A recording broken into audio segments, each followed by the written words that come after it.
Boa noite a todos. Eu pediria que nesse momento nós relaxássemos, respirando profundamente, inspirando paz e expirando paz, inspirando amor e expirando amor, e elevando nossos pensamentos e sentimentos a Deus, o Pai da vida. Agradecemos por tudo que temos recebido e a bênção da presente encarnação. Agradecemos a Jesus, nosso Mestre, pelo amparo e a proteção de todos os dias e pedimos que nos auxilie sempre, dando-nos força, coragem, discernimento para vencermos nossas imperfeições. Pedimos ainda, Mestre amado, que nos auxilie o entendimento da lição de hoje, para aplicá-la em nossas ações diárias e sermos cada dia melhor, fortalecidos na fé e no amor que nos ensinou. Que assim seja, graças a Deus e a Jesus. O Evangelho da noite de hoje está no Evangelho segundo o Espiritismo, codificado por Allan Kardec, no capítulo 16, que se chama Servir a Deus e a Mamon. Hoje nós estudaremos o item 7, que é a utilidade providencial da fortuna. Aqui podemos dizer que providencial quer dizer adequada. Então, nós falaremos sobre a utilidade adequada da fortuna. Mamon, que é o título deste capítulo, né? Servir a Deus e a Mamon, vem do hebraico e significa dinheiro, mas também pode ter o significado de um demônio, não é? E nesse capítulo, Jesus, né, nós temos a seguinte parábola. Um jovem, né, se aproximou do mestre e disse assim: como eu faço para adquirir a vida eterna? E aí Jesus respondeu: se você quiser seguir a vida eterna, conseguir a vida eterna, siga todos os mandamentos. E ele respondeu: mas eu sigo todos os mandamentos, né? E o que ainda me falta? Não é? Jesus respondeu: se você quer ser perfeito, vai, vende tudo, e dá aos pobres, não é? E terá o tesouro do céu. Depois vem e me segue. Ouvindo essas palavras, o moço ficou todo tristonho, porque ele possuía muitos bens, não é? E foi embora. Aí Jesus disse, né? Digo-vos em verdade, é bem difícil que um rico entre no reino dos céus. E ainda vos digo, é mais fácil que um camelo passe pelo buraco de uma agulha do que entrar um rico nos céus, não é? E aqui, camelo, nós devemos entender que não é aquele animal, né, que nós conhecemos. Camelo é uma corda, talvez seja uma corda de pescaria. E essa afirmação tem sido muito mal interpretada pelos homens, não é? Alguns julgam que a pessoa rica está perdida irremediavelmente, né? Mas no Evangelho, nós encontramos a seguinte questão: por que Deus concederia a riqueza para alguns se seria uma perdição, não é? Essa ideia vai contra a razão. É verdade que a riqueza, para quem não sabe usá-la para o bem, é um obstáculo, porque é um obstáculo para a sua felicidade para o futuro, certo? Para muitos, ela facilita o orgulho, o egoísmo, uma vez que o dinheiro pode abrir, não é, uma imensidão de portas. Mas os bens materiais não podem ser vistos como um mal em si. Precisamos deles para manter o corpo, não é? Nós precisamos pagar as contas, ter uma condição de vida mais digna. O que se exige é a sabedoria para utilizar bem a riqueza. É nisto que está a dificuldade, que pesa sobre os ombros dos ricos. Porque os bens que nós possuímos não nos pertencem, nós deixaremos aqui tudo, até o nosso corpo. Nada levaremos. São apenas empréstimos para que nós possamos realizar o bem em favor da humanidade. Não é fácil pensar nos outros quando nós temos em excesso.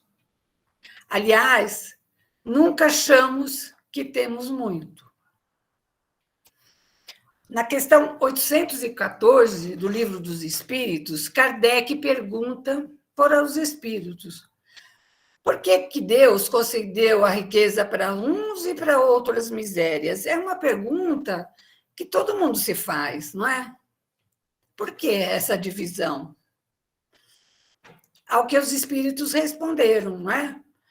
Para provar a cada um de maneira diferente. Então, numa encarnação, nós vemos rico, noutras, pobres, para experimentar todas as possibilidades.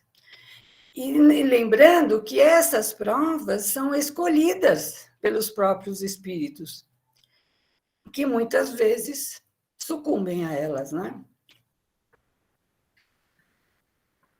E na pergunta seguinte, que é a 815, não é? Ele diz assim que a prova da miséria e da riqueza são iguais. A miséria provoca a lamentação contra Deus, certo? E a riqueza leva a todos os excessos. Sempre, né, o caminho do meio é o melhor, não é? Sempre, quando estamos, né, no caminho do meio, exercitando todas as possibilidades, é que estaremos no caminho certo, não é? Aí, na 816, Kardec comenta assim, que quanto mais o homem for rico e poderoso, mais obrigações tem a cumprir.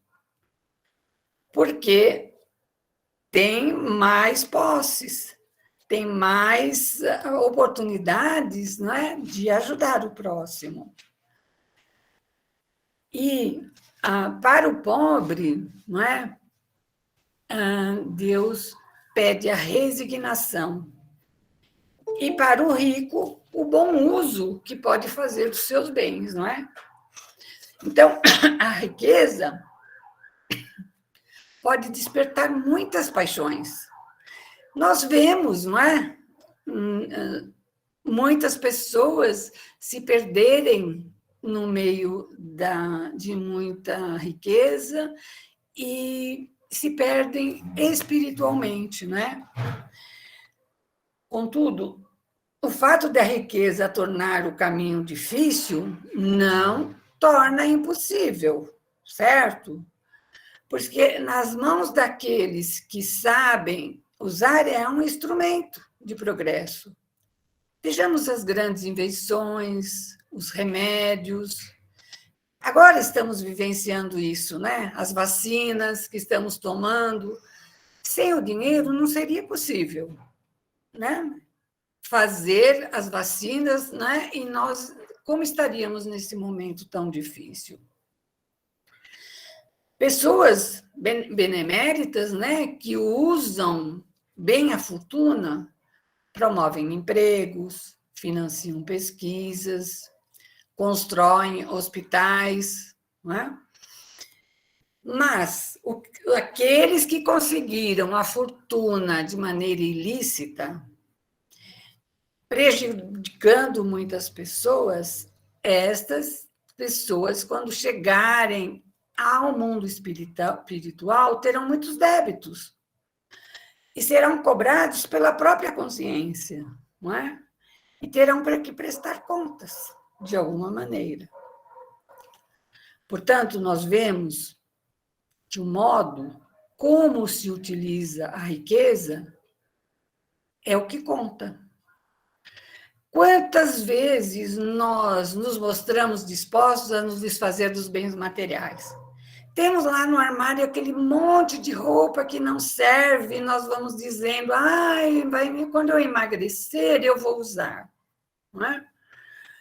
Aí outros nós não damos porque temos aquele sentimento, não é? Aquele apego, não é? A objetos, não é?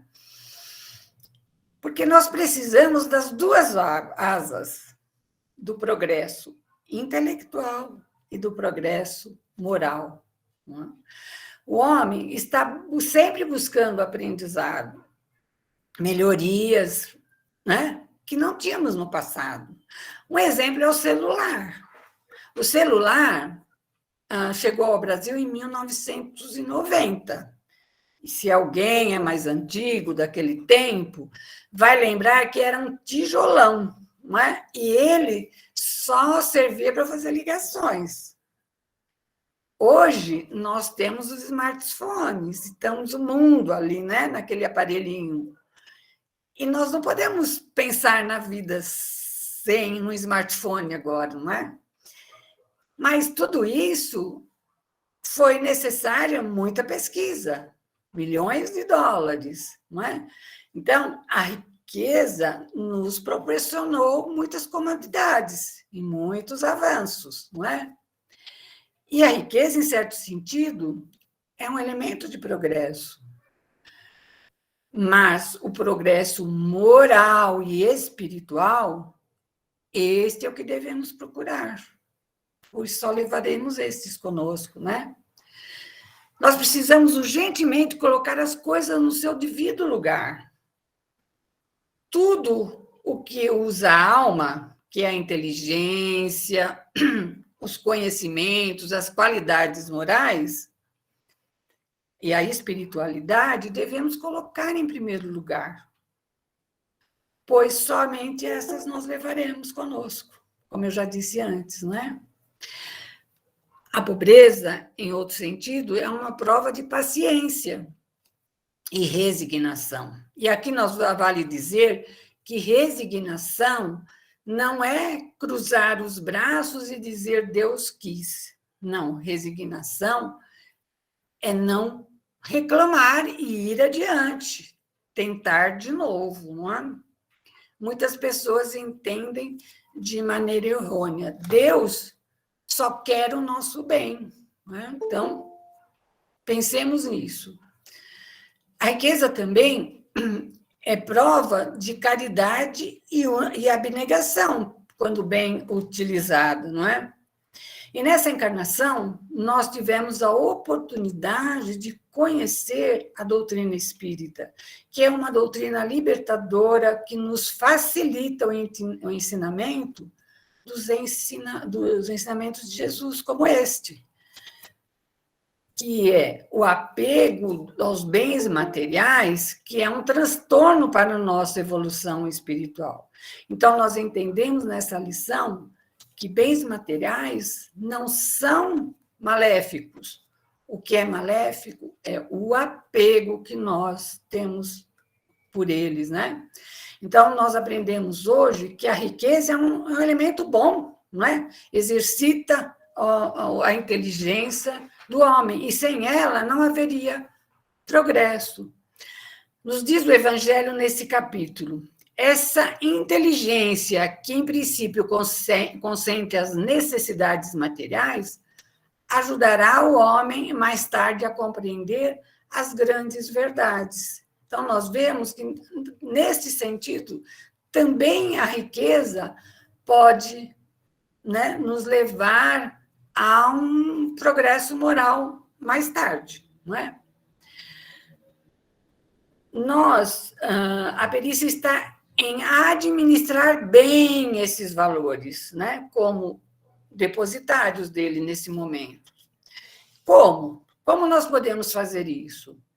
Poupando os excessos, né, distribuindo em oportunidades de trabalho, empregando, né, essa riqueza para matar a fome, diminuir o frio, né, proporcionar um abrigo para quem esteja na miséria, né? E quem não está na prova da riqueza, como pode ajudar, não é? Muitas vezes a pessoa fala, mas eu não tenho nada nem para mim para ajudar. Mas pode dar uma palavra de coragem, um incentivo, não é? Uma mão amiga, pode auxiliar uma entidade, um hospital, ou simplesmente ouvir. As pessoas, hoje em dia, necessitam muito ser ouvidas, né? Para encerrar, eu vou contar uma história aqui que eu li e achei muito adequada para esse tema, não é? Então, havia um mendigo muito esfarrapado que andava pela rua e reclamando muito, e ele estava pedindo umas moedinhas para poder comer alguma coisa, não é? E aí ele passou numa casa e falou, olha, o dono dessa casa, por exemplo, ele já era rico o suficiente. No entanto, ele construiu vários navios, porque queria ficar mais rico ainda, e esses navios afundaram no oceano e ele perdeu tudo. Ah, se eu tivesse um pouquinho só, pelo menos, para eu comer e ter um abrigo, eu já seria muito feliz, não é? Nesse momento, vinha subindo pela rua a Fortuna.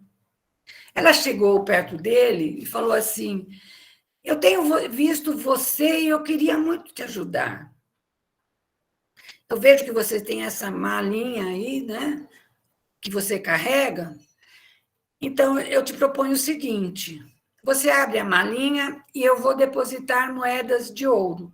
Mas eu já vou te avisando, o que cair fora vira poeira.